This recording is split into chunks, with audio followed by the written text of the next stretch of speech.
the ocean, wondering if there were any tiger sharks in the area. "Excuse me?" My sunglasses did a good job of blocking out the sunlight, so I didn't have to squint. Not that I wanted to anyway. The woman in front of me stood about 5 feet 6 inches and weighed maybe $110.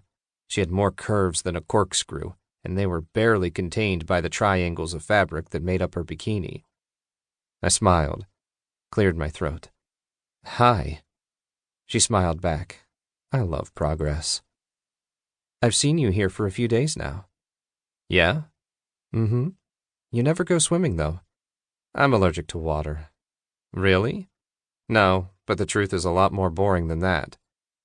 "So you just sit here?" "I just sit here." "Watching?" "Some watching, mostly waiting." "What are you waiting for?" "A friend." She crinkled her eyes. "This friend of yours, is it a he?" She, actually." "Really?" Her voice dipped. "Not that kind of friend." "Really?" Her voice lifted. I grinned. I thought about how funny it would be to tell her the truth, that I was there to put a few bullets into the body of some woman I'd never even seen a clear picture of. Then I realized how utterly stupid the truth sounded. Sometimes life's like that. "Why don't you sit down?" She sat. I looked her over. Her long, dark hair framed her almond-shaped eyes and smooth, creamy, tanned skin. Her smile spilled white against the mocha background of her face. "You're from Hawaii?" She shook her head. "No, back in New Jersey, actually." "Filipina?" "Yeah," she brightened. "Good eye." "What's a Jersey girl doing out here?" "You ever been to Jersey?" "Few times." "You shouldn't have to ask, then." Question withdrawn. "I work here." "What's work?" "I'm something of a consultant." "Self-employed." "Don't say it like I'm some out-of-work wannabe entrepreneur who hasn't got a dime in the bank. I'm very much employed, and I make a pretty damn good living." "Fair enough. What about you?" "Me?" I spread my arms. "I'm just waiting." "We covered that." "Yeah." "Do you think I'm pretty?" I smirked. "You're not much on subtlety, are you?" "Life's short. Answer the question." "I think you're the most beautiful woman on this beach." I glanced around for effect. "Nothing finer around here." "You're sweet." Well, I was kind of put on the spot there. "How much longer do you have to wait?"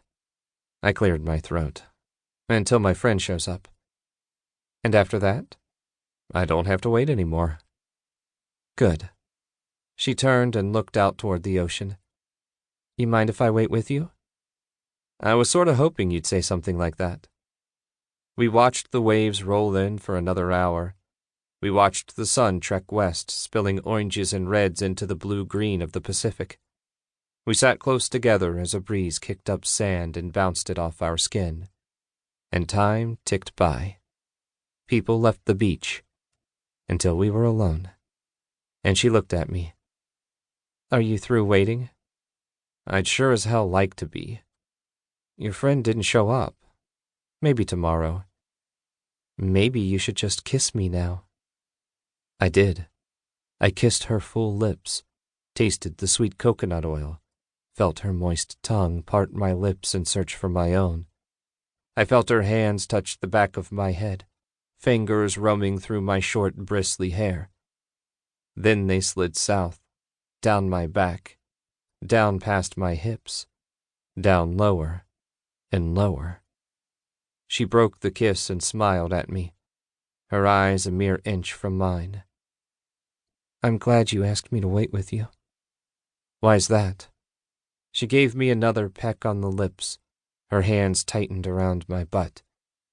"Because it's a lot easier killing somebody at night." Her words barely had a chance to register before I felt her fingers turn into claws, digging into my butt, ripping, shredding their way north, toward my kidneys.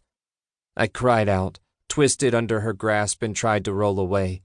She tucked her body into mine and rolled with me. I could hear her laughing as we tumbled toward the waves. "You won't get rid of me that easily, Lawson."